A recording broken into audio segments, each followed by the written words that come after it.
ଯୁବକ ଯୁବତୀ ମାନଙ୍କ ଦ୍ୱାରା ଉନ୍ନତିକୁ ଆସିବ। ଆଉ ବାକ୍ୟରେ ଲେଖା ହେଇଛି ଯେ ମା ବାପା ମାନଙ୍କର ଖୁସିକୁ ଦେଖିଲେ, ଯୁବକ ଯୁବତୀ ମାନଙ୍କର ପିଲାମାନଙ୍କ ଖୁସି ଦେଖିଲେ ଅଜା ମାନଙ୍କର ଖୁସି ହବ।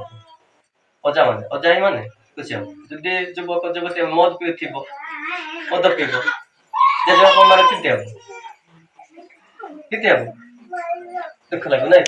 ଏଟା ପାଇଁ ମଦ ପାଣି ପିଇବନି। ଆଗରୁ ବୁଢା ମାନେ ସିନା କିଛି ଖାଇବାକୁ ପାଉନଥିଲେ, ପରିଶ୍ରମ ଜାଣିନଥିଲେ, କନ୍ଦା ମିଶେଇକି କୁଟି ମାଂସ ମିଶେଇ ଖାଲି ମଦ ପିଇ ପିଇ ବଞ୍ଚିଛନ୍ତି। କିନ୍ତୁ ଆମେ ଏବେ ମଦକୁ ଛାଡ଼ିଦେବା। ମୁଁ ଦେଖୁଛି କେତେ ଲୋକ ଏମିତି ପରିବର୍ତ୍ତନ ହେଇଗଲା ଆସିଲେ, ଆମର ଲୋକ ପରିବର୍ତ୍ତନ ହେବା ପାଇଁ ଅଛନ୍ତି ଆକା, ସେଇଠି ଆକା ଅଛନ୍ତି। ପାଠ ସାଠ ପଢୁଛୁ, ସବୁ କିଛି କରୁଛୁ ନା ନା? ଜୟ ଯୀଶୁ, ଜୟ ଯୀଶୁ।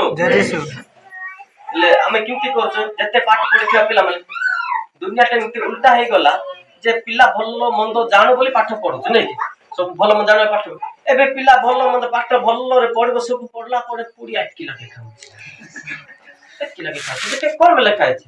ମୂର୍ଖ ପିଲା ଚାଲ ଛାଡି ଦିଅ। ସେ ମୂର୍ଖ ପିଲା କିଛି ଜାଣିପାରେନି ନା, ସେଠି ୱାର୍ନିଂ କ୍ୟାନ୍ସର ବୋଲି ଲେଖା ହେଇଛି କି ନା?